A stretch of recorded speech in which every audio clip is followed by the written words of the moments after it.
Christmas ആകുമ്പോൾ എനിക്ക് ഭയങ്കര സന്തോഷമായിരിക്കും കേട്ടോ. ലൈറ്റ്സും ഡെക്കറേഷൻസൊക്കെ കാണാൻ ഞാൻ ഭയങ്കര എക്സൈറ്റഡ് ആയിരിക്കും. എല്ലാവരും അങ്ങനെ തന്നെ ആയിരിക്കും അല്ലേ? അത് പോട്ടെ, നമ്മളിന്നിപ്പോൾ ഉള്ളത് സ്റ്റെച്ചിൻ സിറ്റിയിലെ ക്രിസ്മസ് മാർക്കറ്റിലാട്ടോ. സിറ്റി സെൻറ്ററിൽ തന്നെയാണ് ഇത് വരുന്നത്.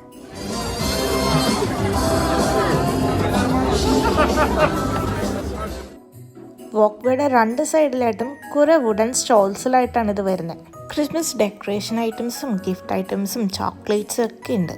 അതുകൂടാണ്ട് ഡ്രസ് ഐറ്റംസ്, പിന്നെ ഫുഡാണല്ലോ നമ്മുടെ മെയിൻ. പോളണ്ടിൽ ഒത്തൻറ്റിക് ഫുഡ്സ് ഒക്കെ ഉണ്ട് കേട്ടോ ഇവിടെ. ഇതാണ് മെയിൻ ഐറ്റം, ഡംപ്ലിങ്ങില്ലേ. ഇവിടെ പറയുന്നത് തന്നെ പിറോക്കി എന്നാണ്. കാണുമ്പോൾ നമ്മുടെ മോമോസൊക്കെ പോലെ ഉണ്ടല്ലേ, പക്ഷേ ആ ഒരു ടേസ്റ്റ് ഇല്ല കേട്ടോ. ഇതുകൂടാണ്ട് ക്രിസ്മസ് സ്പെഷ്യൽ മുൾഡ് വൈനും ഹോട്ട് ചോക്ലേറ്റും ഒക്കെ ഉണ്ട് കേട്ടോ. ക്രിസ്മസിനൊക്കെ നമ്മുടെ നാട്ടിൽ കുറേ സ്റ്റാർസ് ഉണ്ടാവും, പക്ഷെ ഇവിടെ അത് കണ്ടില്ല ഞാൻ. അതെന്താണെന്ന് ആർക്കെല്ലാം അറിയെങ്കിൽ ഒന്ന് പറയണേ.